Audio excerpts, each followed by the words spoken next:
tous heureux de vous compter parmi nous pour ce tout premier numéro de la semaine de votre quotidien La Grande Team. Actualité richissime à passer en revue ensemble. Je rappelle que l'émission est interactive. Vous serez donc invité à participer. Voici le sommaire de ce numéro de La Grande Team. Au sommaire, ce lundi, les nouvelles d'ici et d'ailleurs, c'est dans LGT News. Focus, le point de la 15e journée de la Ligue 2. Coupe de la Confédération CAF, l'ASEC se contente de nul. Bonne semaine à tous sur la 3.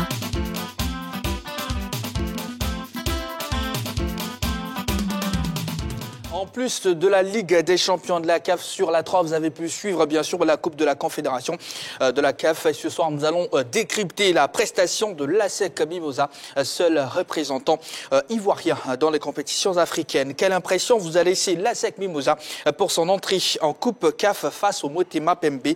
Plus de 125, 27, 21, 59, 93, 99. Eh bien, vos réactions sur la page Facebook de la 3 seront lues. Donc, n'hésitez pas à nous laisser un petit commentaire. Eh bien, si vous avez manqué l'essentiel de l'actualité sportive d'ici et d'ailleurs, surtout des dernières heures, ne vous inquiétez pas, on vous envoie LGT News.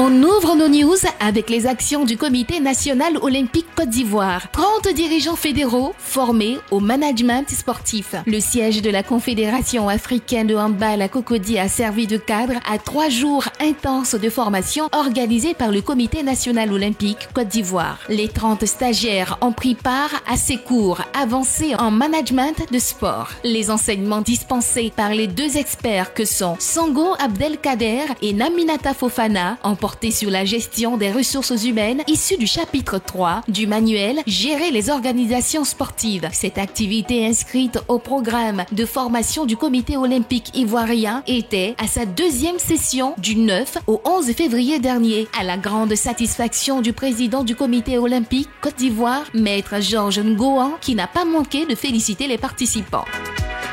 La Fédération ivoirienne de handball était en assemblée générale samedi dernier. Les articulations de la nouvelle session dévoilées. Dr Aboubakar Karaboé était face aux acteurs du handball samedi à la salle de réunion du Palais des Sports de Treichville pour dresser le bilan de la session écoulée et se projeter sur le nouvel exercice. Si on retient que le bilan 2022 était globalement satisfaisant, il n'en demeure pas moins qu'un coin de voile a été levé sur la nouvelle saison en vue. D'ailleurs, les activités sportives pour le compte de l'année 2023 sont ouvertes depuis ce lundi 13 février, avant la Supercoupe prévue le 1er avril et le début du championnat national fixé au 8 du même mois. Une assemblée générale de toilettage des tests et l'élection des commissaires au compte aura lieu le 25 mars. La Coupe nationale, quant à elle, a été programmée pour le 8 juillet.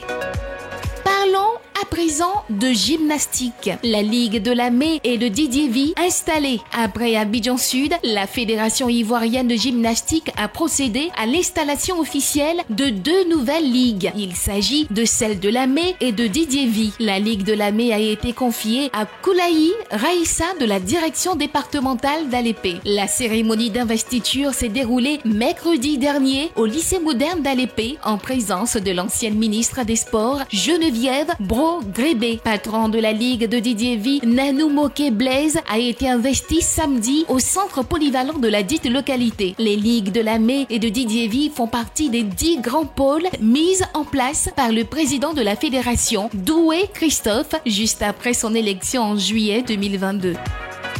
Du football avec les éléphants. Jean-Louis Gasset annonce des renforts. La Côte d'Ivoire accueillera en janvier prochain la CAN 2023. À quelques mois de cet événement important, le sélectionneur des éléphants a exprimé sa volonté de renforcer le groupe. Nous avons pu voir une 50aine de joueurs. Pour pallier aux difficultés rencontrées, notre travail a été de cibler les postes à renforcer, les profils des joueurs correspondant à nos attentes. Il a fallu multiplier les déplacements, les rendez-vous avec les coachs et les joueurs. Toutes ces négociations demandent de la patience. Nous allons renforcer ce groupe avec 3 ou 4 joueurs qui doivent nous apporter un plus, a-t-il déclaré dans une interview accordée à la page Facebook de la FIFA. Coupe du monde des clubs, 5e sacre et 100e titre pour le Real Madrid en remportant pour la 5e fois la Coupe du monde des clubs après avoir disposé de Al Hilal 5-3 le week-end dernier à Rabat. Le Real Madrid venait ainsi de célébrer le 100e titre de sa riche histoire. En l'honneur de cette performance réalisée par les hommes de Carlo Ancelotti, le ciel de Rabat s'est illuminé avec de beaux feux d'artifice. On peut le dire, le Real Madrid est véritablement un club mythique.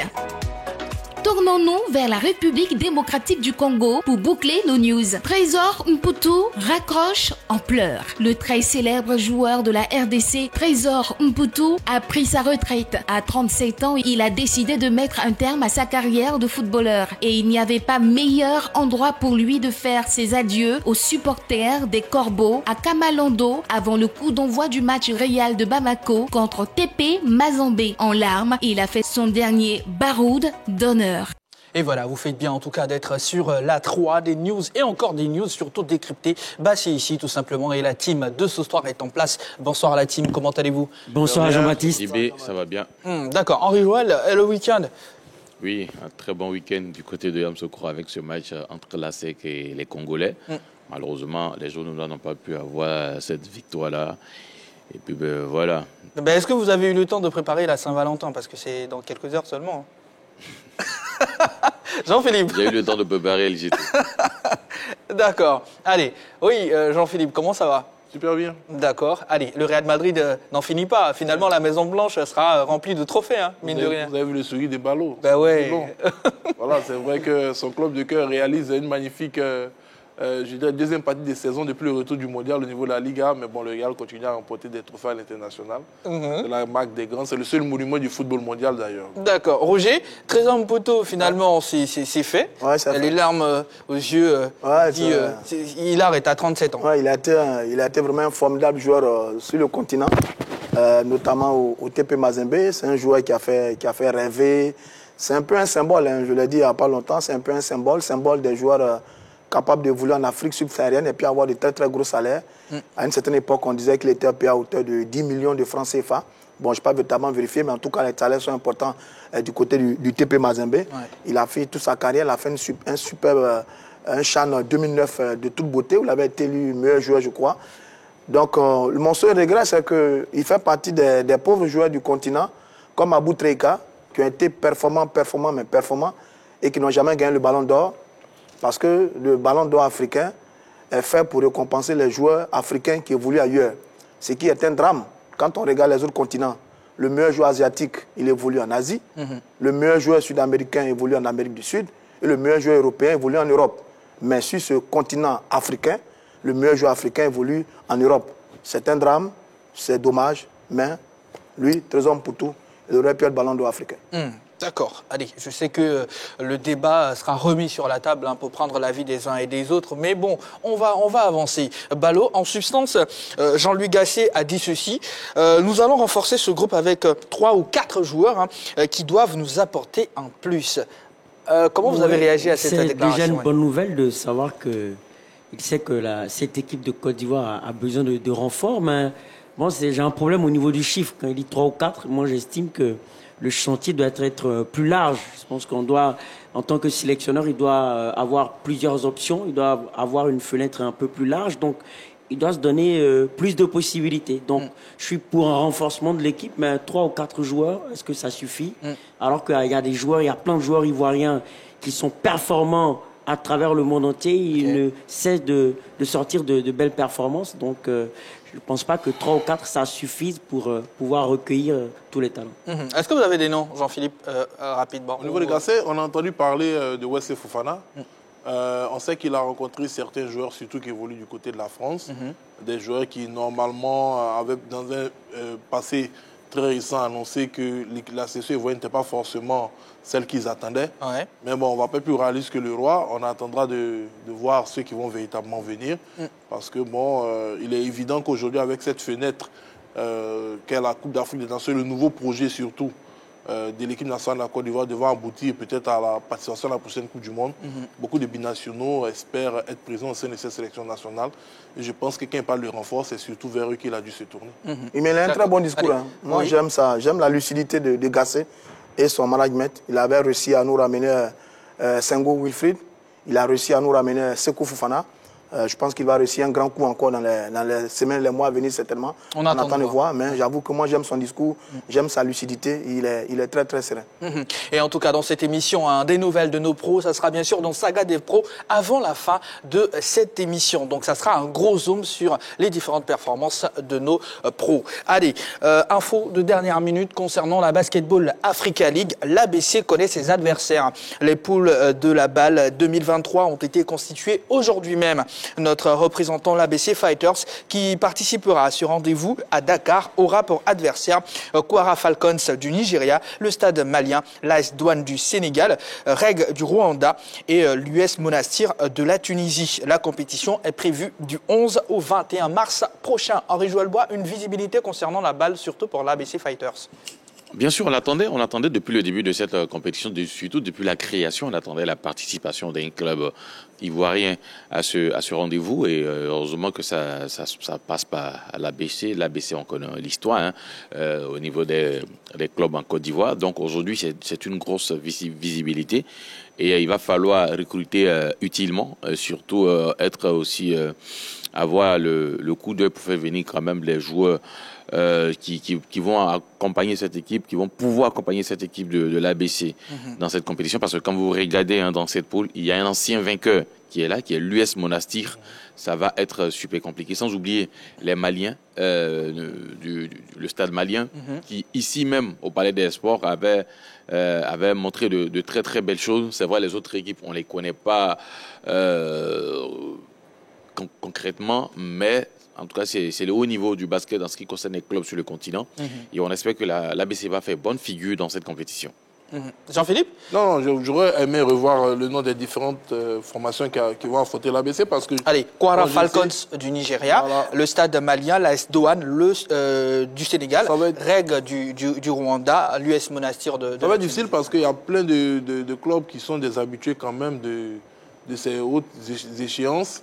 Mais bon, à première vue comme ça, de manière, je dirais, assez lapidaire, je pense que l'ABC a un coup à jouer dans cette compétition. Comme l'a dit Henri Joël, à condition de bien recruter.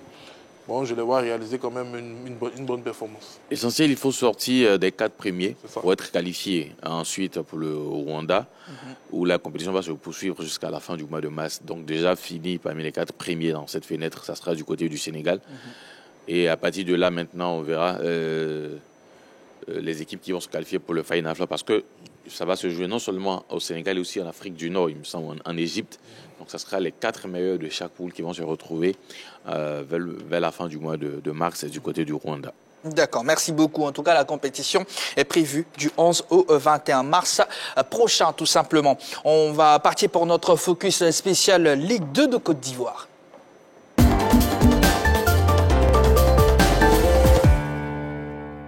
L'Africa Sport a remporté une précieuse victoire face à Isiawazi 1-0 cet après-midi au stade Robert Champroux de Marcory dans le cadre de la 15e journée de la Ligue 2. Une victoire qui permet aux Verts et Rouges de rester au contact des leaders dans la poule A. Messieurs, sollicitez vos ardoises déjà pour cette première question. Cette victoire annonce-t-elle une montée en puissance de l'Africa Sport? Allez, je prendrai vos réactions juste après. Le temps pour moi de rappeler notre question fil rouge, notre question LGT, compétition africaine. Quelle impression vous a laissé l'ASEC Mimosa pour son entrée en Coupe CAF face au Motema Bempi, tout simplement. Allez, non pour Henri Joël-Bois, non également pour Roger Stéphane, oui pour Ballot. En attendant, bien sûr, l'avis de Jean-Philippe Ouria, un tout petit oui. D'accord. Ballot. Oui, parce que la question est claire. Est-ce que ça annonce une montée en puissance? C'est vrai que c'est encore trop tôt pour parler de montée en puissance, mais oui, ça annonce, dans la mesure où, si on compare la prestation de cette équipe de l'Africa lors du précédent match où en termes de contenu de jeu, c'était de cousu. Il y avait une équipe qui avait du mal véritablement à s'exprimer. Sur ce match, c'est clair que cette équipe de l'Africa, dans le jeu, a été un peu plus intéressante. D'autant plus qu'elle s'est procuré beaucoup d'occasions qu'elle n'a malheureusement pas pu tous transformer, mais elle s'est procuré des occasions. Et une équipe qui se procure des occasions, ça veut dire que en termes de jeu, en termes de contenu, il y a une certaine évolution. Et en plus de cela, il y a une défense un peu plus solide qu'à l'accoutumée. On a l'habitude de parler de la bonne prestation de Kanouté Clément, mais également Djebi Jean qui s'est bien illustré. La seule pointe négative de cette rencontre au plan défensif, c'est le gardien qui, sur certaines actions, a failli sortir des bourdes. Ne rassure donc, pas. effectivement. Donc, sinon, dans l'ensemble, c'est une équipe qui est en progrès par rapport au match dont on parlait récemment sur le plateau. Donc, oui, on peut parler du fait que ça annonce véritablement une montée en puissance. Il y a un début de montée en puissance. C'est noté, Mohamed Ballot. Oui, Roger Stéphane. Je dis monter en puissance par rapport à quoi, véritablement? Moi, je n'ai pas vu le match, donc je vais commenter le résultat. L'Africa gagne 1-0 face à Issa Ouazi, mais c'est très bien. C'est un très bon résultat qui permet à l'Africa Sport de se réveiller, de rectifier le tir après 2 revers pour la reprise de la saison. L'Africa a été éliminée en Coupe nationale par 2 plateaux FC et a été battue lors de la reprise du championnat par l'équipe de l'EFIM. Lors de la 14e journée. Voilà, 1-0. Donc ce résultat, c'est peut-être une réaction de l'Africa par rapport à ces derniers résultats. Mais ce n'est pas une montée en puissance encore. On parlerait de montée en puissance si l'équipe aligne une série de résultats et qu'il y a un bouleversement, par exemple, sur le classement de la poule A. Mais il n'en est rien du tout. L'Africa a juste gagné un match pour la reprise après 2 défaites. L'Africa est toujours 3e de sa poule, si je ne m'abuse, derrière Boaflé et Zoma. Donc, il n'y a aucune montée en puissance. Maintenant, sur la base de quoi, parlons de montée en puissance, quand on n'a pas encore vu le résultat des matchs qui viennent. On va voir peut-être sur 1 ou 2 journées, 3 journées après, pour pouvoir nous conforter sur notre position. Mais ce que l'Africa a fait, c'est juste une belle réaction. Donc pour vous, c'est juste une belle réaction pour stopper un peu l'hémorragie. Mais sinon, monter en puissance, il est encore trop tôt de le dire. D'accord. Henri Joël? Oui, je suis parfaitement d'accord avec Roger Stéphane. C'est trop tôt de le dire. Malheureusement, je n'ai pas pu suivre le match pour voir un peu le contenu, qu'est-ce que ça a donné. Parce qu'en fonction de ça, on aurait pu juger si oui ou non l'Afrique a progressé par rapport au match que nous avons vu, par rapport au contenu du match que nous avons vu face à l'équipe de l'EFIM. Mais sur ce match, c'est vrai, il gagne un but à 0 face à une équipe de Issa Ouazi. Mais je peux pas, aujourd'hui, après une seule victoire, on ne peut pas parler de montée en puissance. On ne peut même pas parler d'annonce de montée même en puissance. Donc voilà, moi, je veux vraiment voir une succession, en tout cas, de très bons résultats du côté de l'Africa. Au-delà même des résultats, un contenu meilleur par rapport à tout ce qui a été produit depuis le début. En fonction de cela, maintenant, on peut juger si oui ou non l'Afrique est en train de monter en puissance. D'accord. En tout cas, grâce à Dorjles Kofi, on a pu avoir la réaction de Haj Mohamed que nous allons vous proposer dans quelques minutes seulement. Vous, Jean-Philippe Oria, c'est un tout petit oui. Un petit oui pour nuancer, en fait, surtout par rapport à la question. Parce que j'ai beaucoup hésité avant de marquer ma réponse. Mais il fallait tenir compte aussi d'un élément qui n'a pas été dit ici par Roger et Henri Joël, c'est l'adversaire. Issa Ouazi, c'est pratiquement la bête noire de l'Africa Sport d'Abidjan et beaucoup de personnes prédisaient une défaite de l'Africa face à cet adversaire. L'Africa est venu à bout d'Issa Ouazi, donc c'est déjà un sursaut. Un premier sursaut, on peut l'assimiler, comme Roger l'a dit, à un réveil. Et un réveil, c'est surtout pour monter en puissance. Ensuite, le seul point négatif pour moi, qui n'a pas été corrigé malgré la grosse préparation qu'il y a eu du côté du sud-est de la Côte d'Ivoire, c'est le point offensif. Parce que quand on regarde depuis le retour, alors que quand ils étaient en préparation, on avait les scores des matchs amicaux où l'Africa cartonnait avec des 4-0, des 3-0. L'Africa, c'est un but face au Plateau FC, puisqu'ils ont perdu 2-1. C'est 0 but face à l'EFIM, ils sont inclinés 1-0. Et c'est un petit but face à Issa Ouazi, 1-0. Avant qu'ils ne partent pendant la trêve, le dernier match avait été soldé par une victoire 4-0, mais auparavant, l'Africa, c'était des scores étriqués. Donc, je me dis qu'il y a eu des départs de certains joueurs comme Fataki et autres. Et on a dit que ceux qui étaient arrivés étaient des serial buteurs. Mais pour l'instant, on ne voit pas ce volet-là. Et Ballot vient de le confirmer, puisqu'il est le seul, apparemment, sur le plateau à avoir suivi la rencontre, que l'Africa s'est procuré énormément d'occasions sans pour autant en concrétiser suffisamment. Bon, sur la base de ce que Ballot a dit, je pense que j'ai eu raison de mettre un oui, parce que j'estime qu'aujourd'hui, battre une équipe qui fait office je dirais, de bête noire à une telle période de la saison, parce qu'il faut le dire clairement, le poste de l'entraîneur était en jeu en cas de défaite. Je pense qu'il va s'appuyer sur cette victoire face à cet adversaire pour essayer de bâtir, pour enchaîner. Mais tant que l'Africa va se contenter de marquer un but par match, ils ne seront pas à l'abri, en tout cas, d'un retour de n'importe quel type d'adversaire. Donc, on va essayer de voir sur les 2-3 prochaines journées ce que cela va donner. Allez, Dorjoues Kofi a pu avoir la réaction du coach de l'Africa Sport, Haj Mohamed, juste après la rencontre. Regardons ensemble. Déjà satisfait de la victoire, satisfait des 3 points, satisfait de concrétiser enfin l'occasion de but avec le nombre d'occasions qu'on a eues. Un peu moins satisfait forcément parce qu'on a eu beaucoup trop d'occasions. On n'a mis qu'un seul but. Mais bon, c'est l'adversaire qui nous met en difficulté. C'est déjà l'essentiel d'avoir pris 3 points pour éviter de perdre déjà. La patience. Les 2 matchs précédents, on était pressé de gagner et on s'est découvert. Et quand on n'est pas capable de gagner, il faut éviter de perdre.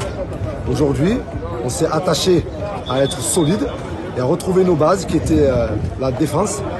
On a encaissé 3 buts en 8 matchs lors des phases allées. Et là, on avait encaissé 3 buts en 2 matchs. Donc c'était compliqué. Prochain match, c'est Béjainville. La seule équipe qui nous a battus lors des phases allées. Donc forcément, le souhait de les gagner. Voilà, c'était à l'instant Haj Mohamed, coach de l'Africa Sport d'Abidjan. Et bien sûr, l'élément a été tourné par Dorjoues Kofi. Alors là, est-ce que vous n'avez pas senti un entraîneur lucide, conscient des difficultés de son équipe? Moi, je suis surtout senti un entraîneur soulagé. Soulagé par la victoire. Il a fait un diagnostic implacable. Il y a eu de la précipitation sur les 2 premiers matchs face à 2 Plantes FC. L'Africa avait réalisé une magnifique première mi-temps. Mais la grosse débauche d'énergie n'a pas pu tout simplement être comblée en seconde période. Et la montée en puissance des jeunes de plateau les avait pris au dépourvu. Ils avaient perdu 2-1. Face à l'EFIM, on a vu clairement, c'était une erreur du gardien. Voilà, qui relâche mal son ballon. La défense est prise de court et il y a le but. Et l'Africa ne parvient plus à réagir.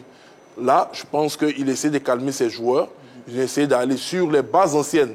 Parce que lui-même, il a dit, on était pressé de gagner. C'est-à-dire qu'au sortir du stage, ils se sont dit, on va mettre en place ce rouleau compresseur pour à chaque fois étaler nos adversaires. Malheureusement, ça n'a pas pris. Donc, repartons sur les bases anciennes qui nous ont permis de ne pas avoir énormément de défaites pour essayer de reconstruire petit à petit en passant par la défense. Et ça finit par marcher. Est-ce que donc l'Africa va jouer sa deuxième moitié de saison comme la première? Quels vont en être les résultats? On le saura à la fin de la saison. Mais je pense que là, il est soulagé d'abord du parti avec ses 3 points. C'est confortable pour avoir beaucoup plus de paix pour travailler. Un autre adversaire encore, une autre, pas bête noire, mais comme il a dit, la seule équipe qui les avait battus à l'aller, l'entente sportive de Bingerville. S'ils battent l'entente sportive de Bingerville, après Issa-Ouazi, je pense que les signaux seront pratiquement dans un orange qui sera en train de tendre vers un vert pour les rouiller. Allez, au niveau du classement, l'Africa a le même nombre de points que le 2e de la poule B. Est-ce que cela signifie que Boisflé et Zoman sont tout simplement au-dessus? Bon, pour l'instant, Boisflé fait une très belle saison. Je crois que Boisflé a gagné son match aujourd'hui. 1-0 face au WAC. Face à l'équipe du WAC. Donc, Boisflé... 3 points d'avance. Oui, non, ils ont eu 3 points d'avance. Hein, voilà, plus l'équipe de Zoman. Bon, Zoman aussi est un peu derrière. On attend le résultat de Zoman par rapport à cette 15e journée. Zoman n'a pas encore joué. Mais depuis le début de la saison, il y a 2 équipes qui sont vraiment régulières dans cette poule A. Ce sont les équipes de Boisflé et Zoman. L'Africa est derrière.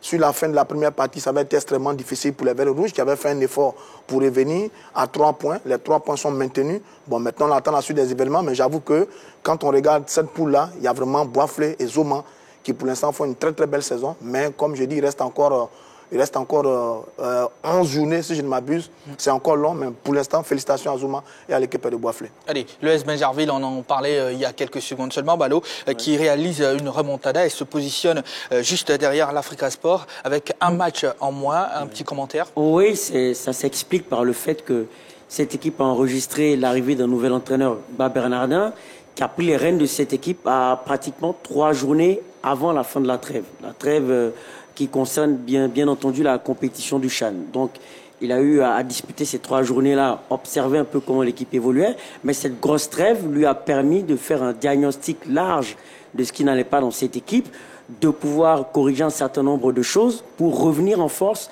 dans cette seconde partie du championnat. Ce sont là les raisons pour lesquelles cette équipe monte en puissance, mais en plus, elle a enregistré l'arrivée de 2 joueurs. On a Grand Bouté Ibrahima, qui est un milieu offensif, et on a Siloué Adama, qui est un milieu sortant. Ce sont les deux nouvelles recrues de cette équipe de l'ES Benjerville qui apportent beaucoup de choses à cette équipe, font du bien à cette équipe-là. Donc, ce sont là les deux raisons qui expliquent cette remontada. Babenadin, qui a été entraîneur de l'Africa Sport d'Abidjan la saison dernière, remplacé par Alain Guamene, qui lui-même après a été remplacé par Tozi, qui lui a été remplacé depuis par Hadj.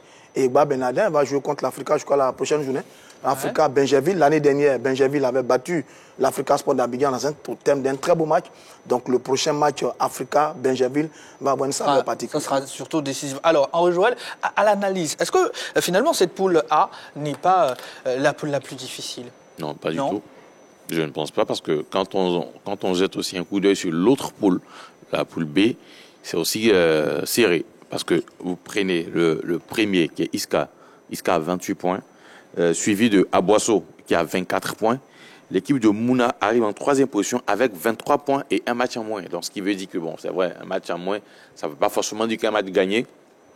Mais en cas de victoire pour Mouna, ça sera 26 points et à 2 points de l'équipe de Iska, sans oublier Yamsokro qui est à 23 points à la 4e place. Donc voilà, c'est aussi coincé, tout comme dans la poule de l'Africa. L'autre poule aussi est très très coincée, surtout des équipes qu'on n'attendait pas. On n'attendait pas, vous savez, quand on a fait le tirage, quand le tirage a été fait, parce que j'y ai pas participé, quand le tirage a été effectué, on voyait plus les clubs ayant déjà évolué en première division dominer ces poules-là, mais c'est pas le cas, parce que vous avez une équipe de Iska qui est arrivée de la 3e division, vous avez Aboisseau qui n'a jamais joué la Ligue 1, vous avez Mouna, pareil, Yamsokro également, donc on voit que, en tout cas, c'est pas les gros bras qui font la loi, mais c'est une poule qui est serrée et surtout l'écart entre les clubs n'est pas aussi conséquent. Ce qui veut dire que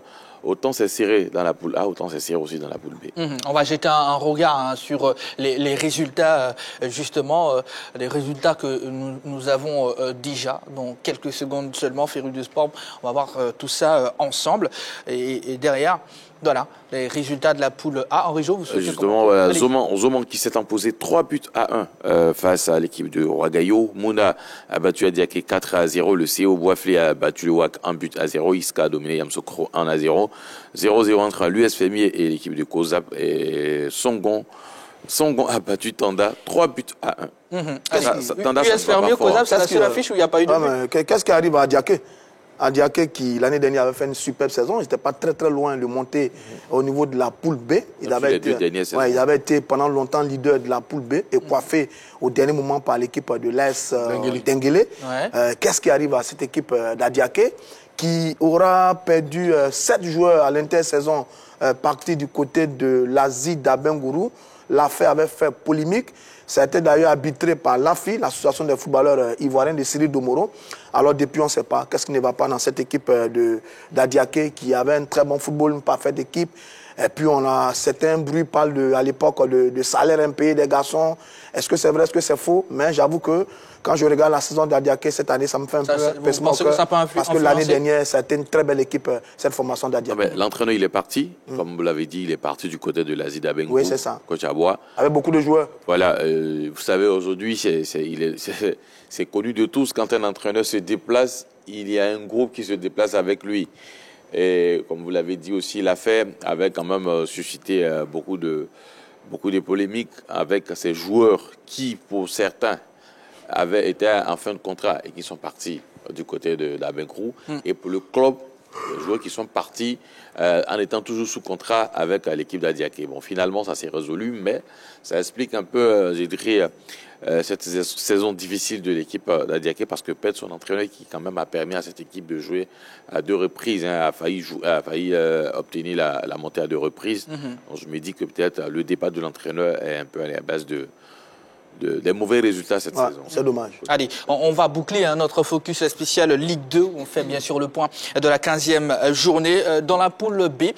Messieurs, en allant battre Yamoussoukro FC, eh bien, cette affiche-là qui a fait jaser, qui a fait vraiment jaser, surtout concernant l'arbitrage. Est-ce que Iska n'a pas pris une sérieuse option sur la montée en Ligue 1? Oui, Et on a les résultats en régional de la poule B. Aboisseau a été tenu en échec par l'équipe du Suisse Sport de San Pedro 0-0. Victoire de Brazzaville face à ADFK en but à 0. La JC est tombée face à l'Anfiara en but à 0. Guéry a été battu par l'Ocetabo 2-1. Isiawazi Africa 0-1. Et l'EFIM est tombé, après sa belle victoire, l'EFIM est tombé face à Agir de Guy Bérois 2-0. Allez, on revient sur la question. Justement, cette équipe de Iska est en train de prendre une option très très sérieuse sur la montée déjà dans le jeu. Et puis c'est vrai, l'équipe, le nom fait nouveau, mais les joueurs qui évoluent au sein de cette équipe-là la majorité connaissent la Ligue 1. Ils ont déjà évolué en Ligue 1, en Ligue 2. Ce sont des joueurs très expérimentés. On pouvait le voir avec Amel Bradji, avec Bro Manasseh Ngo, tous ces joueurs qui connaissent très bien notre championnat. Donc, ils permettent à cette équipe de Iska cette saison, en tout cas, de faire la course en tête. Maintenant, pour revenir sur le cas de l'arbitrage, bon, est-ce qu'on va essayer de tirer sur Iska? Je ne sais pas, mais déjà, il faut savoir que dans le match face à Tanda, il y a eu l'arbitrage qui a été décrié par Akakwame et les autres membres du staff du côté de Tanda. C'était au stade Robert Champoux de Makori, puisque les deux équipes se tenaient à 1-1 avant que Tanda n'obtienne un rouge et derrière l'équipe s'effondre à 3-1. Ensuite, du côté de Yamoussoukro, ça a été aussi évoqué. On parlerait même de sortie difficile de l'arbitre qui a pu quitter, il me semble, le stade aux environs de 23 heures. Voilà, selon les informations que nous avons reçues. Donc, ça commence à faire beaucoup en ce qui concerne cette équipe de Iska sur l'arbitrage. On va observer les prochaines journées parce que, comme je le disais, c'est très serré dans cette poule parce qu'il y a aussi des matchs comme Iska Mouna FC qui arrivent. On verra comment ça va se passer. Saluons la belle saison de Benjaville, club créé par le président Sori Diabaté, qu'on a pu lire, on a pu entendre il n'y a pas longtemps lors d'une interview sur une chaîne sœur, club dirigé par son jeune frère Diabaté Bachi du côté de Benjaville, qui fait une bonne saison. Là, ils sont 4e, je crois, c'est bien ça, 4e derrière l'Africa Sport. En phase aller, ils avaient battu l'Africa. Ça va être un très beau spectacle du côté du stade Robert Champoux à Marcourt. Ils avaient battu l'Africa Sport. Là, ils tiennent. Est-ce que, à leur grande déception, c'était un club qui était en Ligue 1, qui a longtemps duré, mais vraiment duré en Ligue 2. Est-ce que cette année sera la bonne pour l'entente sportive de Benjaville? On ose y croire. Mais en tout cas, pour l'instant, ils font une très belle saison et on va vraiment suivre de près le match à venir face à l'Africa Sport d'Abidjan. C'est noté et c'est ici que prend fin notre focus. Nous allons marquer une courte pause et bien sûr notre question LGT de ce soir, compétition africaine. Quelle impression vous a laissé l'ASEC Mimosa pour son entrée en Coupe CAF face au Motema Pembe? Tout simplement, ne zappez surtout pas, restez avec nous, à tout de suite.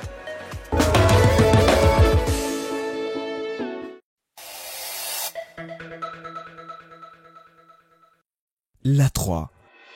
Vos écrans sont de véritables fenêtres ouvertes sur l'extérieur. Talk. PPLK, numéro 1 sur la polémique sur la 3. Bienvenue. C'est l'heure des catcheurs. Bienvenue dans La Belle et la Bête. Merci d'être dans votre émission La Grande Team. Divertissement. Bienvenue dans le Deal. 27 21 59 93 99. C'est le numéro qu'il faut appeler dès maintenant. Info. Événements sportifs en direct.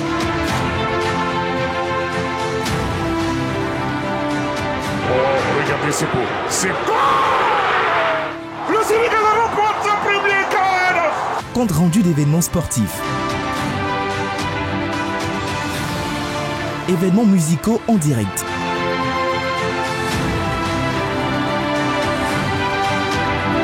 Compte rendu d'événements musicaux.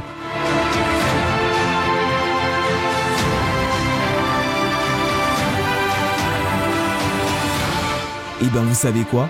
Vous ne les verrez plus partout. Ils sont désormais tous sur la 3. Restez connectés sur la 3. La 3, nous offrons 3 fois plus. Il était une fois, sur la 3. Voilà. Une belle. Une très très très belle. Et c'est bon maintenant, on sait qu'elle est belle. Faut continuer. Et ces bêtes, bêtes de scène, ont commencé à apporter de la joie.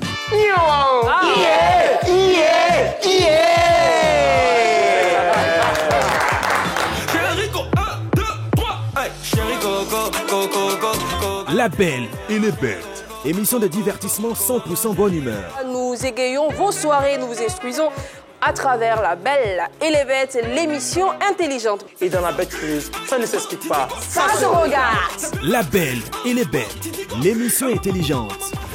Et bienvenue dans l'antre de La Belle. Mon problème est un peu complexe. Ma maman m'écoute, mon papa m'écoute. Et moi, je ne peux plus de cette situation. Je suis vraiment dépassée. Réagissez en direct en appelant au 27 21 59 93 99. La Belle Eunice Dago vous donne rendez-vous désormais à 18h30, du lundi au vendredi, en direct sur la 3. Toi, va et annonce la bonne nouvelle vers toi. Allô? Voilà moi, voilà quoi. Ce qui va nous arriver, ça n'a qu'à nous arriver. Mais... Être célibataire est considéré comme un handicap. Que feras-tu sans mensonge? Bisous, bisous. La 3, nous offrons 3 fois plus.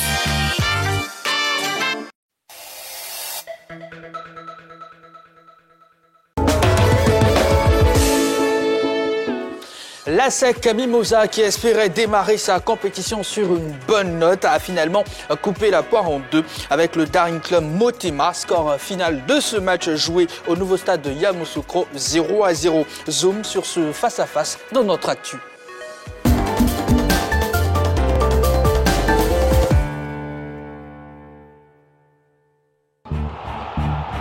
Coupe de la Confédération CAF. En quête d'une victoire pour bien démarrer la phase de poule en Coupe CAF, l'ASEC Mimosa qui recevait le Daring Club Motema Pembe hier dimanche dans le cadre de la première journée du groupe B s'est finalement contenté d'un nul vierge 0-0. Les jaunes et noirs entament donc cette compétition disputée au pied de la basilique Notre-Dame de Yamoussoukro avec un point à son compteur. Ce résultat n'est surtout pas surprenant, même si les hommes de Julien Chevalier ont éprouvé beaucoup de difficultés à se créer des occasions au cours d'une première période très serrée. Il n'empêche qu'en deuxième mi-temps, les protégés de maître Roger Ognien auraient pu faire mieux s'ils avaient fait preuve d'efficacité devant les buts adverses. L'attaque de l'ASEC Mimosa est apparue trop fébrile pour prendre à défaut le gardien du Motema Pembe qui veillait sur sa défense. La prochaine sortie des Mimos le week-end prochain face au club nigérian de Rivers United s'annonce décisive. En effet, Ayayi Charles Folly et ses coéquipiers n'ont pas droit à l'erreur s'ils ne veulent pas voir leur chance d'accéder au prochain tour s'amenuiser. Rappelons que ce groupe B est dominé actuellement par les Diables Noirs de Brazzaville, tombeurs des Rivers United 3-0.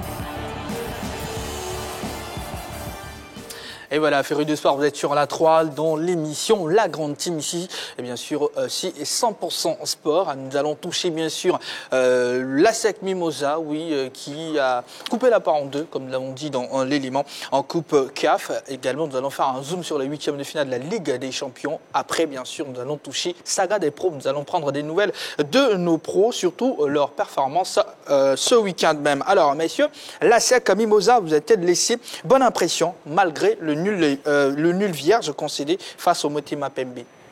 Henri Jouel, enfin Ardoise déjà. Ah, Ardoise. Oui, Ardoise déjà. Et ensuite. J'ai déjà ma réponse ici. Ah ouais, c'est la même réponse que la première question. D'accord, il n'y a pas de problème. J'ai deux noms. Henri Jouel, à 100% non au suffrage. J'ai mon nom en lui alors. Allez-y, allez, Henri Jouel.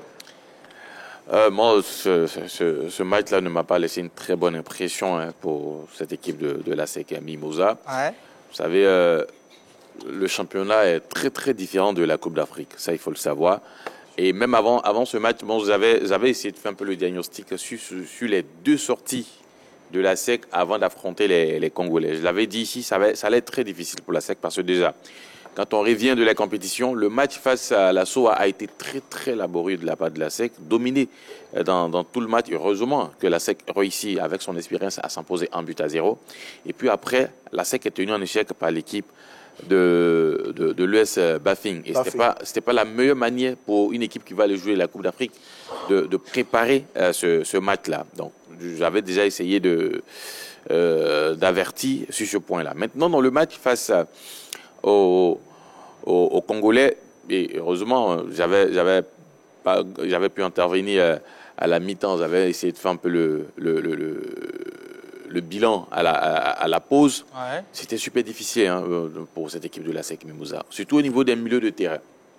Vous avez en milieu Zougrana et Akae 6 qui ont connu pas mal de difficultés dans ce match. Zougrana était constamment en train de ramener, parce que quand il a la balle, il est constamment en train de ramener vers Ayaï Foli. C'était difficile de jouer avec, je dirais, ce système.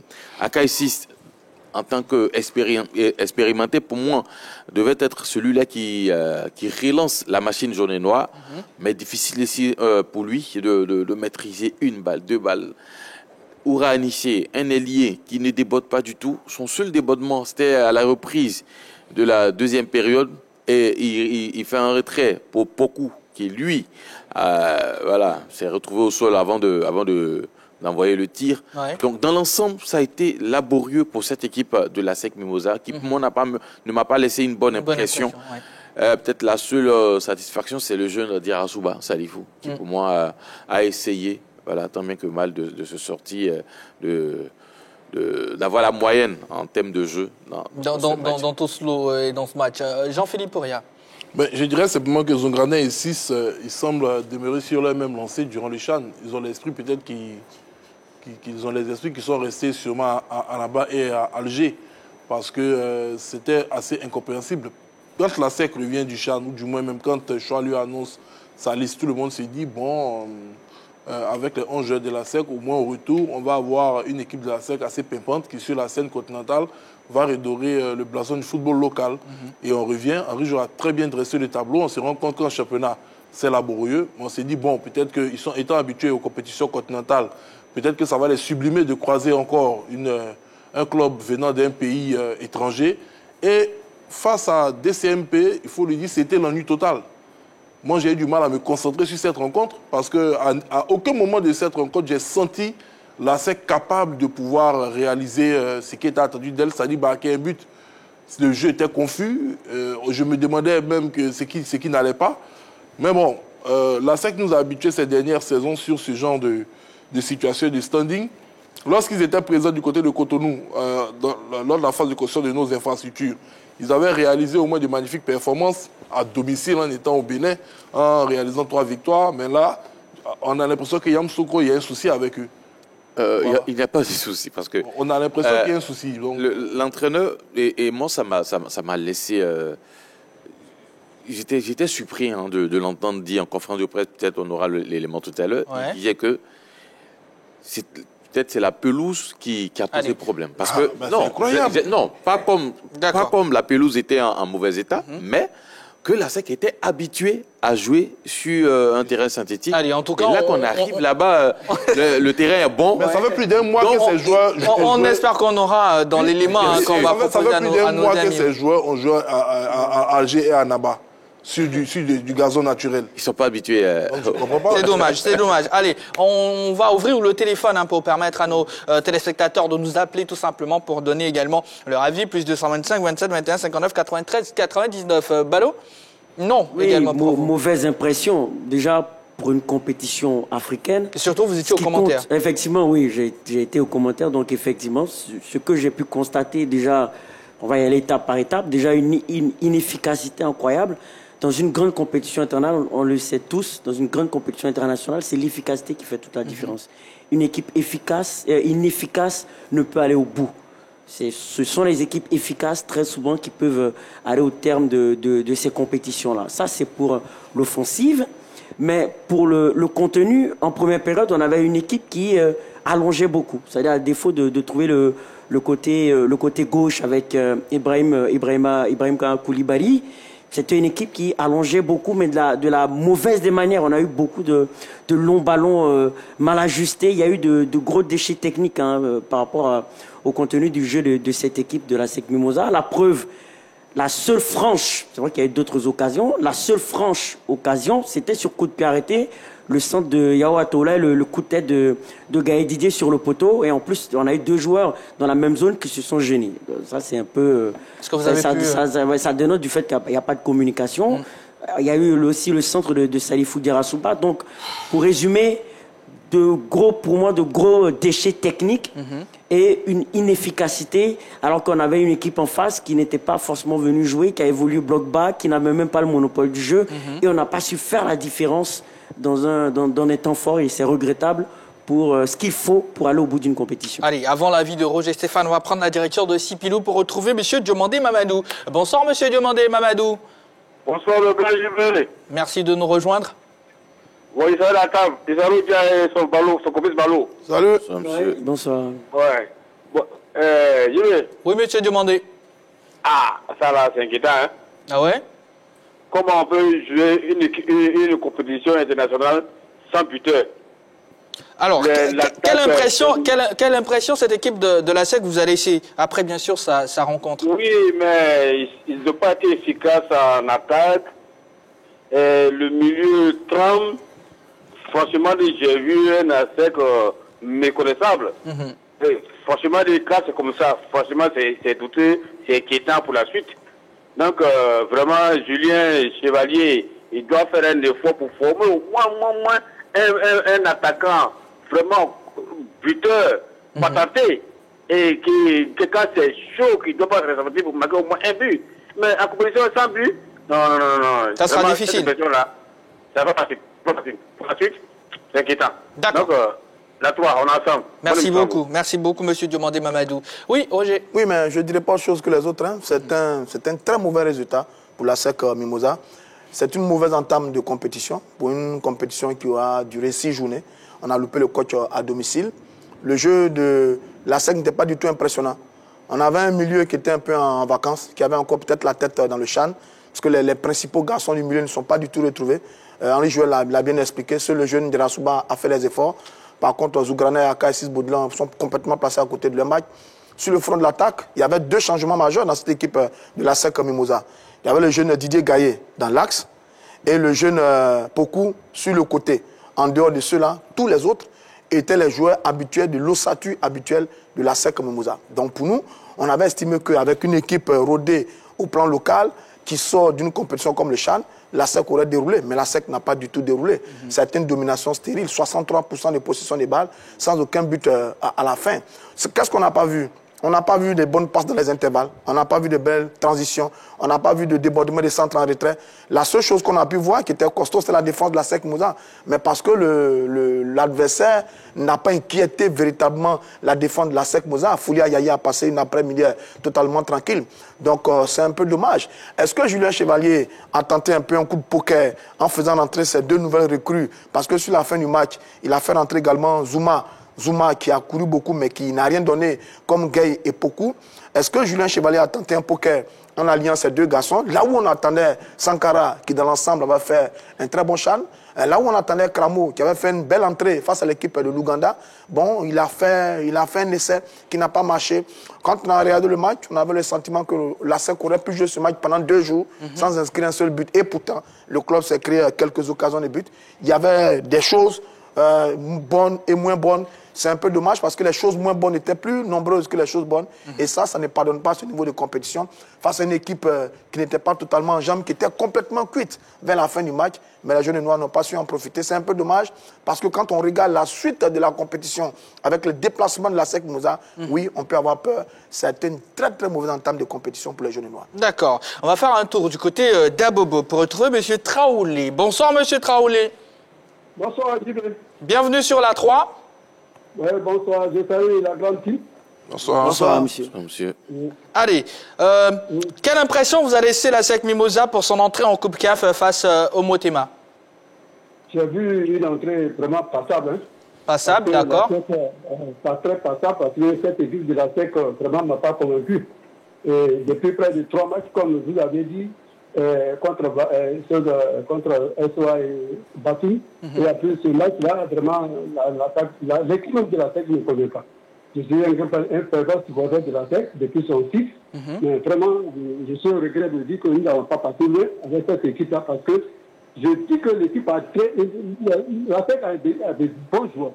Ça, je le reconnais. Mais qu'est-ce qui n'a pas marché ou qu'est-ce qui ne marche pas? Je pense que notre entraîneur n'est pas au plein niveau. Il faut qu'on soit franc, qu'on le dise. La vérité, ça rougit les yeux, mais ça ne la casse pas.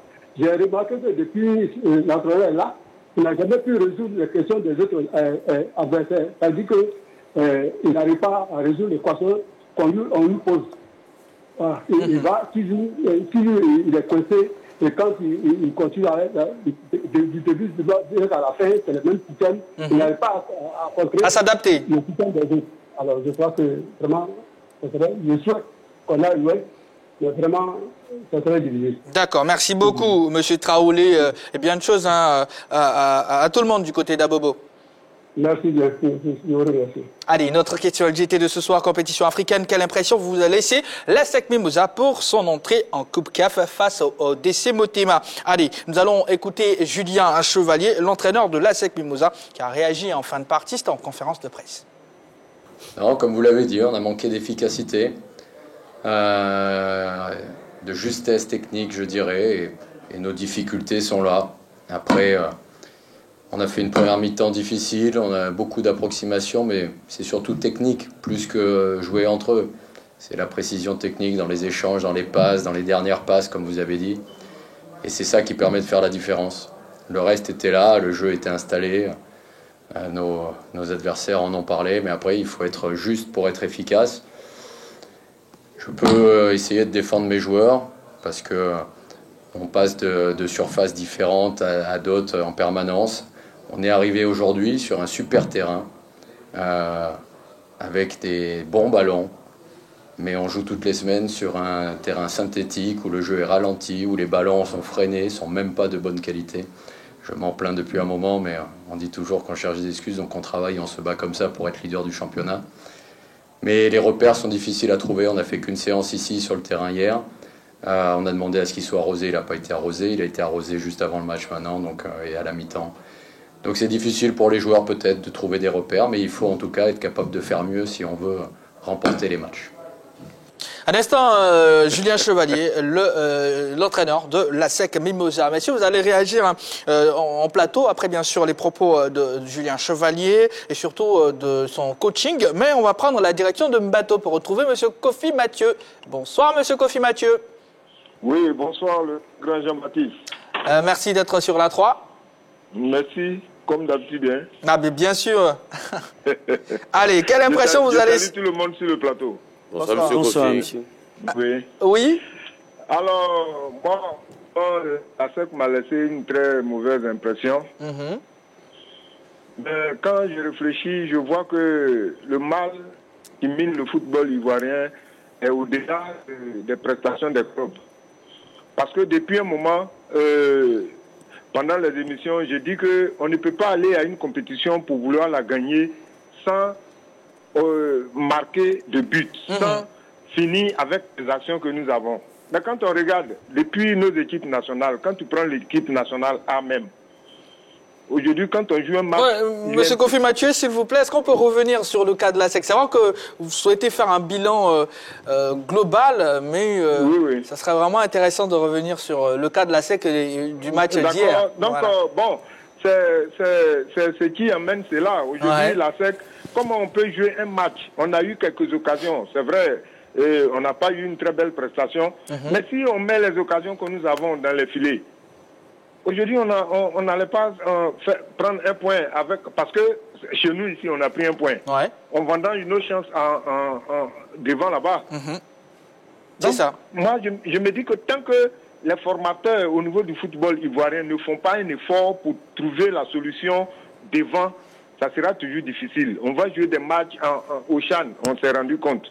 Donc, vraiment, il faut que nos formateurs qui sont à la tête des clubs là travaillent beaucoup sur la finition. D'accord, merci beaucoup, Monsieur Kofi Mathieu. Merci à vous aussi. Excellente soirée à vous. Merci et bonne émission. Allez, Jean-Philippe Auria, on a entendu le coach, comme Henri Jo le disait, il a parlé du terrain, du type de gazon. Est-ce que ça justifie ça sur son coaching? Est-ce que vous pensez qu'il est limité? Bon, c'est le spécialiste. C'est le spécialiste. Je pense que dans tous les cours qu'il a eu à suivre en Occident, avant de se retrouver à la tête de l'ASEC Mimosa, il a dû intégrer ses paramètres de gestion d'équipe. Ce qui me surprend, c'est que je ne pense pas que la pelouse du stade d'entraînement de Sol Béni soit meilleure à la pelouse synthétique du stade Robert Chapeau de Makori déjà. Parce qu'il n'a pas parlé que du terrain, il a parlé également du ballon. Il dit que les ballons qu'on prend pour jouer le championnat ne sont pas mieux que ceux de la compétition CAF, il s'en plaint et ça ne change pas. Bon, les joueurs de l'ASEC Mimosa étaient au nombre de 11 lors de la dernière édition du CHAN, donc pendant plus d'un mois, ils ont joué sur des pelouses magnifiques du côté d'Annaba et d'Alger. Ben, ils n'ont pas réussi à s'adapter aux pelouses naturelles jusqu'à présent. À peine ils reviennent à Abidjan, ils jouent 2 matchs sur le gazon synthétique. Ils ont oublié toutes les bases des pelouses naturelles sur lesquelles ils ont joué pendant un mois. Mais j'ai du mal à comprendre Julien Chevalier. Donc, quand on va à Belouizdad et qu'on s'incline 3-1 sur une pelouse naturelle, c'est la faute à la pelouse, ce n'est pas la faute au système. Quand on gagne, là, il est bon le système. Donc, je n'arrive pas à bien comprendre un peu la mentalité de l'entraîneur sur cette question. Je pense qu'il faut qu'il arrête un tout petit peu avec ce genre d'arguments. Okay. Excusez-moi le thème, je vais aller légèrement un peu plus fort. C'est un peu insulter l'intelligence de tous les sportifs de la SEC et même de ceux qui observent la scène du football continental. Il a de gros problèmes d'adaptation au système de jeu des adversaires. Il faut qu'il trouve une solution à cela. Voilà. Vous ne pouvez pas venir jouer une compétition continentale. Vous voyez que votre milieu de terrain n'est pas performant. Vous n'adaptez pas votre système pour étoffer votre milieu de terrain, pour prendre, comme on appelle, l'ascendant sur l'adversaire et venir dire que c'est un problème de pelouse. Il est très scruté cette année par tout le monde. Ouais. Si la SEC ne sort pas la phase de poule, bon, peut-être que Maître Jaunier veut faire de lui le Sir Alex Ferguson de la SEC Mimosa. Peut-être on va attendre 10 ans avant de le voir remporter un trophée international avec la SEC. Sinon, je pense que normalement, il devrait rendre l'état. D'accord, merci beaucoup. Allez, en tout cas, grâce à Henri-Joël Boin, nous avons pu avoir le mur jaune, les supporters de la SEC qui étaient très confiants avant, bien sûr, cette rencontre. On va voir ensemble son élément réalisé à Yamoussoukro. Le Mur Jaune, le groupe d'animation officiel de l'ASEC Mimosa, a accompagné le club jaune et noir pour cette première journée de la Coupe CAF à Yamoussoukro. Dimanche, jour de match, très tôt le matin, les membres de ce groupe d'animation se sont donné rendez-vous au Sénaco pour le voyage de la capitale politique.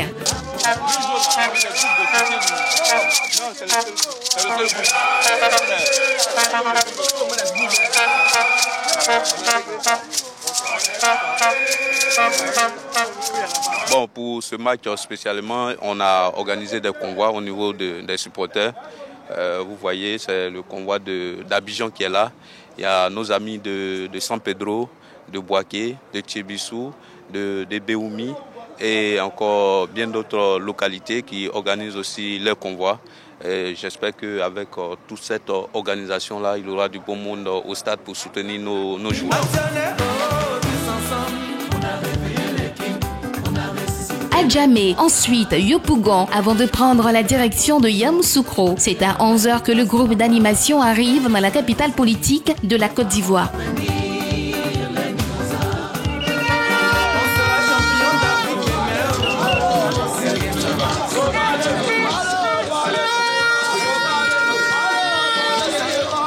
Bon, c'est pas un match, comme on peut le dire, difficile. Mais ce n'est pas un match aussi facile. Voilà. Nous, on est venus en tant que supporters Mur Jaune, on est venus pour faire l'animation, on est venus pour faire notre travail. Voilà, on est venus pour animer, on est le 12e homme. Voilà, c'est ça. Je pense qu'aujourd'hui, ça va être un bon match. Voilà, d'abord, l'équipe de la SEC en confiance. Moi, en tout cas, nous, on est venus à Yamoussoukro pas pour match nul, on est venu prendre les 3 points. Voilà, les supporters sont contents. Je pense que les joueurs vont nous faire plaisir aujourd'hui. Aujourd'hui, Inch'Allah, on va prendre les 3 points. Oh, ça va être un match, ça va être une formalité. D'aucuns disent que la SEC n'est pas en forme. On va prouver à toute la Côte d'Ivoire et l'Afrique que nous sommes de nouveau de retour sur le chiquet africain.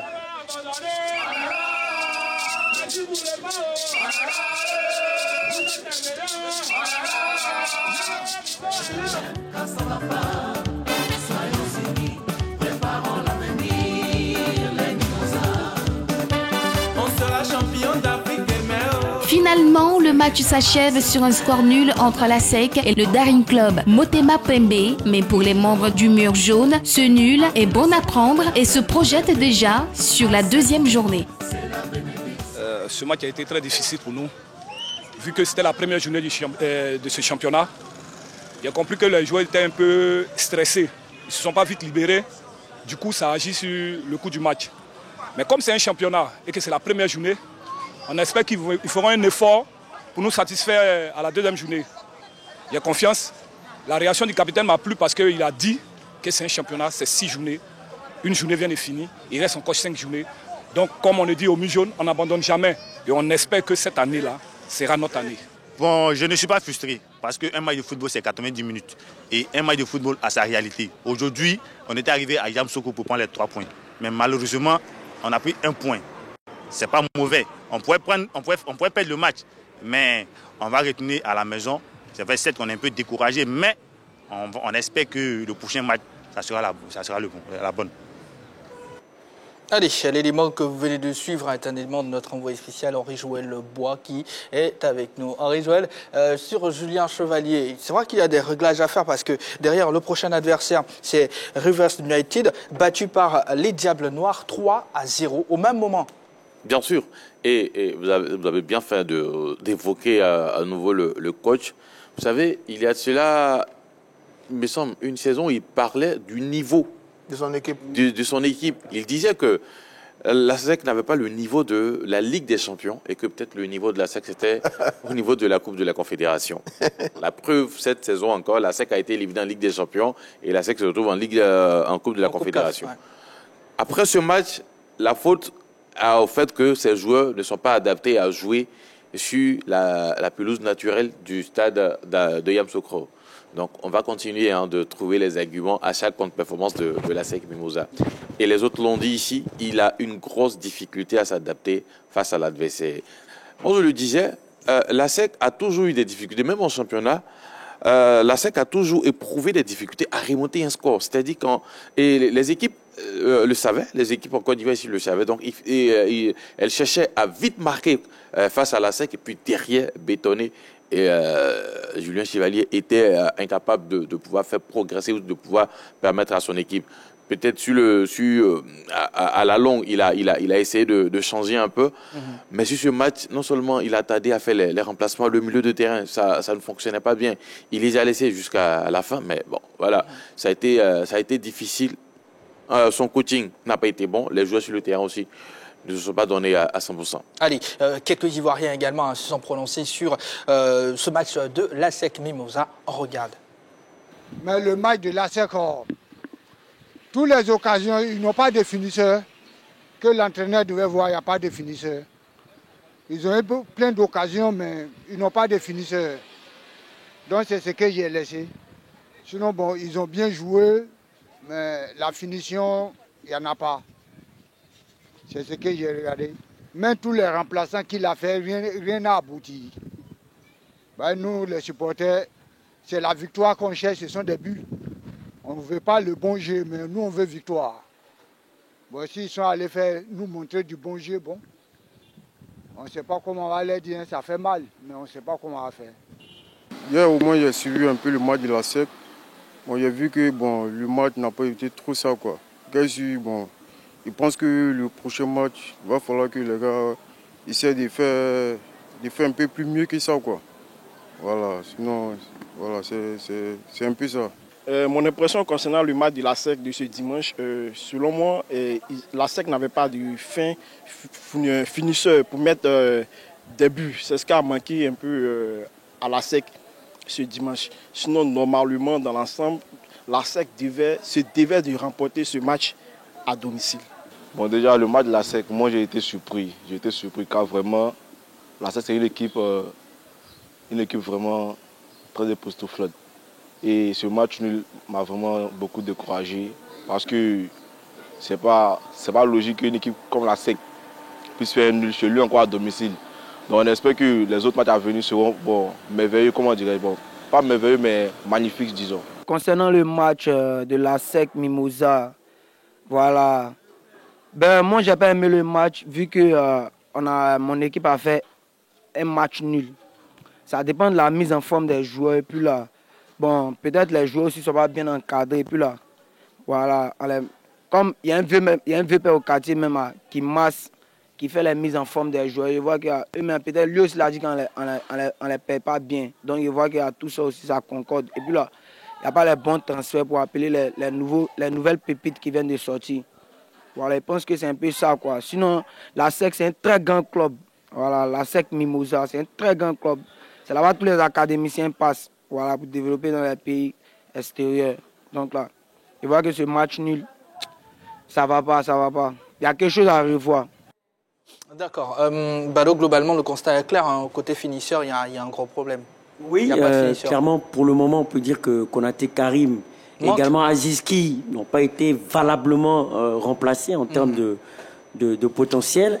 Mais moi, c'est par rapport à l'entraîneur. C'est-à-dire que, certes, son diagnostic est lucide. Il a parlé d'approximation technique, ça j'en avais parlé. Il a parlé de déchets techniques, il a parlé d'inefficacité, mais il n'est pas dans la posture de quelqu'un qui propose quelque chose pour avancer. Il est dans une posture constante d'avocat.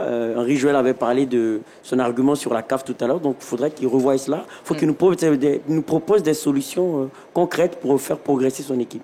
C'est bien noté. Allez, une nouvelle pause dans cette émission. On revient dans quelques secondes seulement.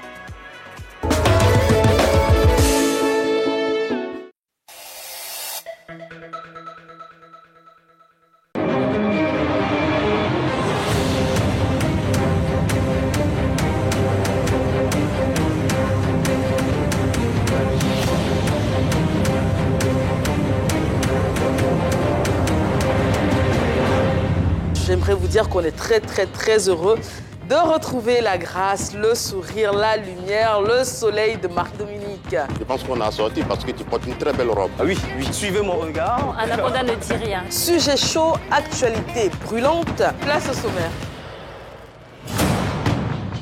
Donc tu peux faire beaucoup de choses pour l'argent alors. Avec ma bouche, oui, non, pas...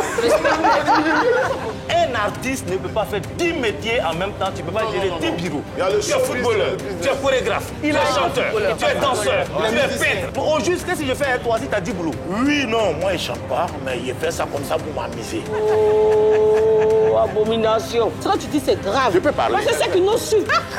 Donc, si on tourne, on dit. Oui. Après, il faut m'inviter à les manger. Donc aujourd'hui, là où tu es là pour les fêtes, tu as refusé les poissons de Sarah Junior. La plus forte somme que tu as reçue, c'est combien? Il y a quoi? Tu n'attends pas, waouh! Il y a caillou dans ton Voilà, il y a caillou dans ton oreille. Moi, je ne sais pas. Quand on a eu cet argent-là, moi et lui, on ne s'est pas assis pour signer contrat. C'est un jeton qu'on a partagé. Tu as reçu les 2 millions ou pas? Tu ne m'as pas donné 2 millions, c'est moi qui t'ai donné 1 million. Moi? Qui c'est? Je t'ai jeté la petite. Tu vas te suicider? Ta carrière, il y a projet de médicaments de Napoli. Non, il n'y a pas projet de médicaments, c'est pour ouvrir pharmacie ou bien. Non, c'est des questions, monsieur. Les bagues, tête de mort, tu as beaucoup sur tes doigts là. Ça signifie quoi? Chacun son style, mon vieux. Toi là, tu portes les chapeaux bizarres. Bon, tu te crois au pôle Nord, il y a quoi? Merci à tous, très chers téléspectateurs, pour votre fidélité à PPLK. Vous donnez rendez-vous demain, même heure, même canal. C'est la 3.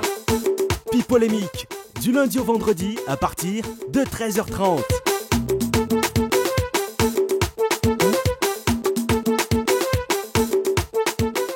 Les 3, vous avez demandé des entretiens, vous voilà servi. Canapé de star.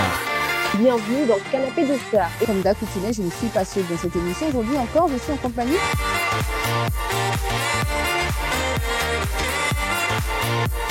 Mais l'artiste, il y a des moments quand tu deviens star, c'est pas ça plus. Si tu sais qui tu es, et tu sais que tu n'as pas triché ou que tu n'as pas fait quoi que ce soit pour arriver où tu es, c'est tranquille. Interview avec Serge Aurier, capitaine des éléphants. J'ai fait mon boulot, quand le camp est venu, ça vient. Je suis quelqu'un qui est rempli d'ambition et de challenge, donc aujourd'hui je cherche un projet qui va me permettre de m'épanouir. Actu People.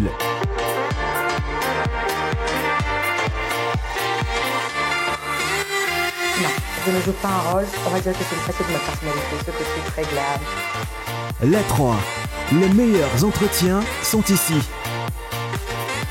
Les 3, nous offrons 3 fois plus.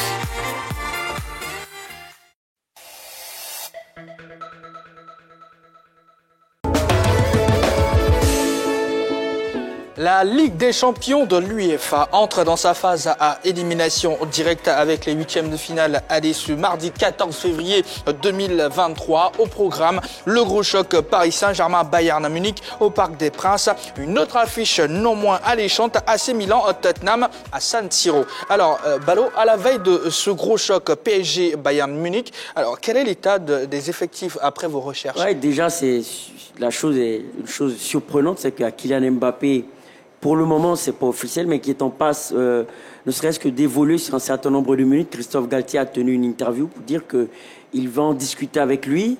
Tout dépendra de son ressenti. S'il est capable de jouer un certain nombre de minutes, il le fera, mais il ne sera pas convoqué pour être sur le banc. Donc c'est une chose assez surprenante. C'est vrai qu'il était dans le groupe.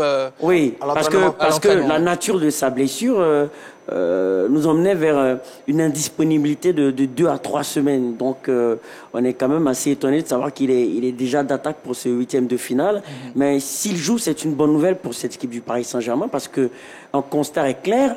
Cette équipe du Paris Saint-Germain n'est plus la même quand Kylian Mbappé n'est pas là. Malheureusement, il faut le dire, Lionel Messi et Neymar n'arrivent pas à prendre leurs responsabilités lorsque Kylian Mbappé n'est pas dans l'effectif. Donc c'est une bonne nouvelle pour eux. Et de l'autre côté, Sadio Mané, qui pourrait être absent dans ce choc-là. Alors, Balo, vous le dites si bien.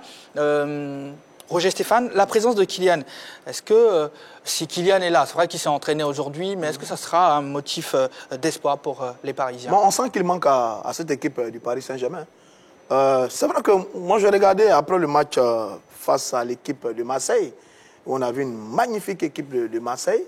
Je regarde un peu l'effectif du Paris Saint-Germain, mais finalement, il n'y a pas beaucoup de gros joueurs. Il y a 3 grands qui sont Messi, Neymar et Kylian Mbappé. Ils ont Marquinhos en défense, ils ont Hakimi dans le couloir droit. Mais après ça, vous n'avez plus rien. Ramos est innocent. Verratti est un peu l'homme de lui-même. Après, il n'y a plus rien dans cette équipe du Paris Saint-Germain. Il n'y a plus rien véritablement. Après aussi, il y a la débâcle face à Monaco. Oui, dès que vous sortez Kylian Mbappé, qui est peut-être l'homme à tout faire de cette équipe, les autres, vous ne les avez pas.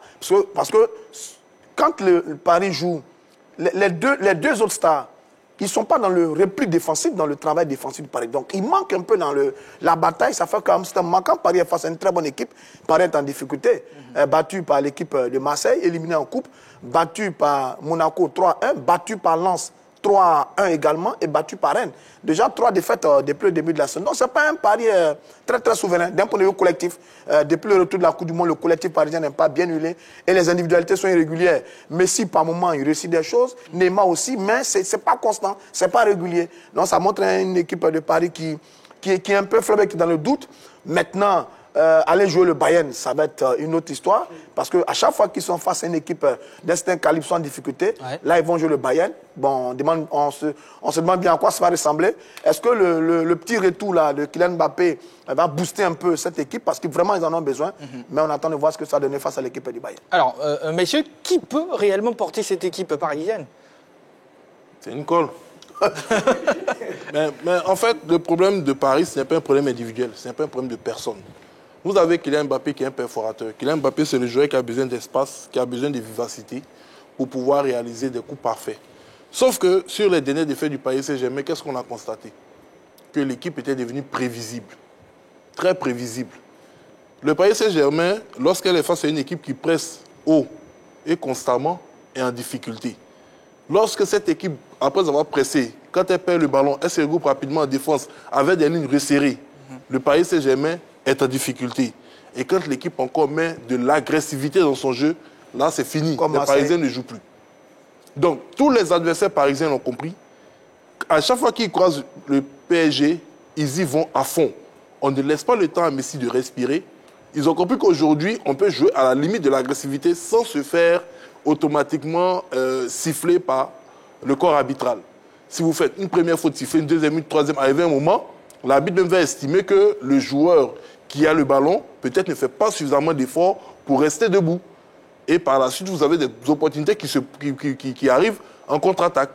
Voici le problème de Paris. Voici le problème des équipes dominantes. Et Roger l'a dit, malheureusement pour eux, ils ont 2 joueurs qui ne font pas le repli défensif, qui ne pressent pas, qui sont Lionel Messi et Neymar. Ça marche quand dans une équipe, on a un seul joueur qui a ce passe-droit. Mais quand les 2 ne défendent pas, on ne va pas demander à Kylian Mbappé, qui est une superstar mondiale également, de venir défendre. Donc ils sont handicapés. Et quand vous avez ce genre de joueurs devant, vous devez avoir quand même, excusez-moi le terme, des bourrins dans le milieu de terrain, des tâcherons, style N'Golo Kanté, style Makelele. Voilà, Makelele, des garçons qui sont prêts à, c'est-à-dire défendre pour 2, pour 3. Mais il n'y a que Verratti dans ce milieu. Vitinha est un créateur. Voilà, l'autre qui joue à côté, c'est Paredes, c'est pas quelqu'un que l'on connaît comme étant un gros récupérateur. Donc, regardez déjà le problème. Vous avez 3 devant qui ne défendent pas. Vous avez 2 qui défendent moyennement. Il y a un seul Donc vous avez 5 joueurs qui ne défendent pas franchement. L'équipe est coupée en deux. Et malheureusement pour eux, leur espoir, c'était qu'en croisant le Bayern, était une équipe offensive. Le Bayern allait jouer offensivement pour qu'ils aient des espaces. Nagelsmann leur a déjà dit à l'issue du match des championnats, mais ne vous trompez pas, le Bayern ne jouera pas le même style de jeu en championnat. Ouais. Nous allons bétonner. Ils n'ont pas Neuer, ils n'ont pas Mané, mais ils ont qui? Ils ont Coman sur le côté. Il y en a beaucoup quand même. Ça va très vite. Il y a du bon. Ça va très vite. Donc, Leroy Sané. Voilà. Le jeu qu'ils vont faire à l'extérieur, ce sera un jeu d'aspiration. Okay. Il a prévenu le Paris Saint-Germain. Donc, qu'est-ce qu'il faut faire? Il faut appeler tous ceux qui sont capables, dans les petits espaces, dans les 1, 2 et autres, de pouvoir trouver la faille pour aller marquer un but. Mais je ne suis pas inquiet, parce que malheureusement pour le Bayern, mais ce 40%, il faut le dire clairement, n'est pas là, c'est Manuel Neuer. Est-ce que son remplaçant est capable de réaliser de magnifiques performances face à cette triplette offensive parisienne? On le saura. Allez, Henri-Joël Bois, je suis un tout petit peu obligé de vous envoyer cette affiche-là. AC Milan, Tottenham, à San Siro. Alors, comment vous voyez cette affiche-là? Allez. Ces deux équipes sont en difficulté en championnat. Tottenham qui va très bien du côté de la Premier League et l'équipe du Milan AC qui, là, prend de lourds scores du côté de la série, a battu Sassuolo 5-2, battu par l'Inter dans le derby. Dans le derby. Mais là, ils sont sur une victoire quand même. 1-0. Là, qu'un but Olivier Giroud. Oui, mais ces derniers moments, en tout cas, les résultats au niveau pour cette équipe du Milan, quand même, ne sont pas de très bons résultats. Donc, deux équipes en difficulté qui vont se rencontrer. Voilà, peut-être la victoire va permettre à une des deux de pouvoir se relever. Mais je vois quand même, je mettrai une pièce sur cette équipe de Tottenham avec Harry Kane qui, voilà, le prince Harry devant et avec un Son qui est capable de perforer n'importe quelle défense. Donc je mettrai une pièce sur l'équipe de Tottenham. Allez, on va poursuivre avec des nouvelles de nos internationaux à présent dans Saga des pros.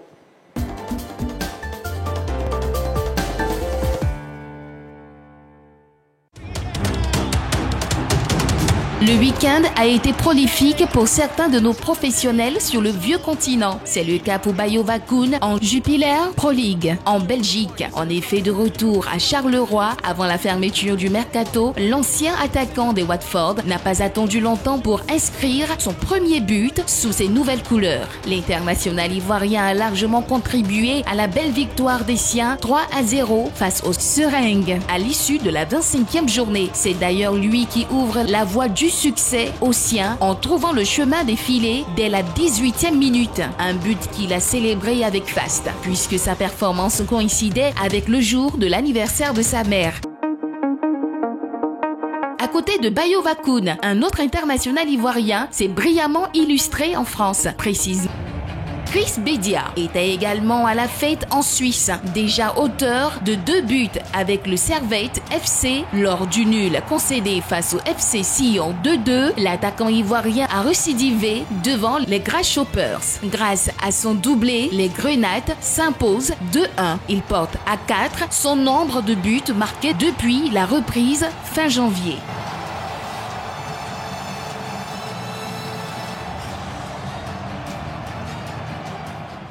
Et voilà les news de nos pros, voilà tout simplement les dernières performances. Henri-Joël Bois, à peine arrivé, à peine buteur, Bayo Vakoun, Jean-Philippe le disait en off, qui a pris un peu de masse musculaire. Alors, c'est salutaire ça de voir un pro performant. Il maîtrise très bien ce championnat belge. Il connaît très bien l'équipe de Charleroi. Il avait été transféré du côté de la Championship en Angleterre. Malheureusement, l'entraîneur qui l'a fait partie n'étant plus là, il n'avait plus de minutes de jeu. Et là, du coup, comment vous jugez sa progression? Ouais, en fait, c'est un peu... c'est un peu en dents des scies, si je peux le dire comme ça. C'est-à-dire, il est performant. Ensuite, après, si ce n'est pas une blessure, c'est peut-être un choix d'entraîneur. Mais c'est quand même un très, très, très bon buteur. Un très bon joueur qui, pour moi, s'il est épargné par les blessures, s'il a la confiance de ses entraîneurs, peut faire quand même de grandes choses. Et là, dès qu'il revient dans cette équipe de Charleroi, il est buteur. Donc ça montre que c'est quelqu'un qui a quand même le moral assez haut et voilà. On peut compter sur lui en équipe nationale. D'accord. Jean-Philippe, vous savez quoi? Je vous emmène la question de Jean-Philippe Crasso. parce que c'est Jean-Philippe Auria, Jean-Philippe Crasso.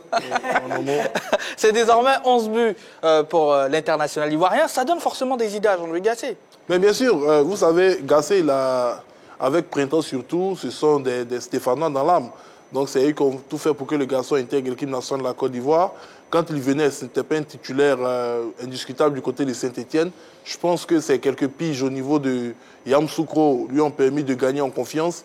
Et là, pour une fois, il permet à Saint-Etienne de sortir de la zone de relégation. Il a 11 buts. Il est actuellement peut-être le meilleur joueur de sa formation. On lui prédit assez rapidement de quitter cette équipe de Saint-Etienne, dont je crois qu'il a hérité le brassard aujourd'hui. Donc, c'est l'un des hommes en forme au niveau de la division offensive ivoirienne. Je pense que déjà, sous les couleurs nationales, il avait montré de très belles dispositions. S'il continue comme ça, ben, je pense qu'il va s'assurer une place définitivement pour les 25 ou 26 qui défieront l'ensemble du continent africain en janvier prochain ici en Côte d'Ivoire. Alors, Ballot, un autre joueur ivoirien, Franck Yannick Kessié, il a été titulaire avec le Barça face à Villarreal. Victoire 1-0 pour les Catalans. Et voici ce qu'a dit son entraîneur sur sa prestation. Kessié a été super aujourd'hui. Il a récupéré beaucoup de ballons, bien distribués, tout pour l'équipe. Il est très solidaire. Alors, qu'est-ce que vous pensez de ces propos? Oui, c'est une bonne nouvelle, c'est un bon indicateur. Quand il dit qu'il est solidaire et qu'il a su distribuer, c'est-à-dire que Kessié est en train de s'inscrire de plus en plus dans la logique du Barça, dans la logique du jeu catalan. Donc, c'est une bonne nouvelle. J'ai même suivi le match en direct, ce match face à Villarreal. Effectivement, il a été carrément correct, juste techniquement, avec un gros volume de jeu. C'est-à-dire que le Barça l'a fait venir en Catalogne pour son abattage, mais il est en train d'affûter d'autres armes telles que la distribution, chose soulignée par Xavi. Donc voilà, c'est dire que Franck Kessié est en train petit à petit de progresser dans son adaptation du collectif catalan et c'est une bonne nouvelle. D'accord. Non, je veux juste dire que il fait partie des leviers financiers cette formation catalane. Okay. Parce qu'ils le savent, ils l'ont eu à 0 € avec un petit salaire. Donc, à chaque fois qu'il fait une bonne prestation, du côté de la maintenant, on retient ses prestations. Bien sûr. Il ne faut pas que le ballon soit trop en carton rouge. Ils vont le vendre en fin de saison. Carton jaune pour Jean-Philippe. Prestations depuis 3 matchs. C'est ça. Il est en pleine forme, nous, ça nous arrange. Le reste, là, on est pas. Allez, Roger Stéphane, alors, a également pris part au succès du Borussia Dortmund sur le Werder. 2-0 en entrant à la 30e minute de jeu. Concernant le temps de jeu, c'est... Oui, c'est bien. Progressivement, la dernière fois, il était titulaire, là, il rentre en cours de jeu. Mais je dis, depuis son retour, Dortmund ne perd plus. Dortmund est en train de revenir progressivement dans les roues de l'équipe du Bayern. Son deuxième. Oui, son deuxième. Ils étaient sixième il n'y a pas très longtemps. Là, ils sont deuxième. Bravo à Sébastien Haller qui progresse, qui tient le coup. Vous savez que les choses ne vont pas aller comme sur des chapeaux de roue. Ouais. Ça va être de façon progressive, mais il est dans le groupe, il a des matchs, il a des sensations, passe décisive, met des buts.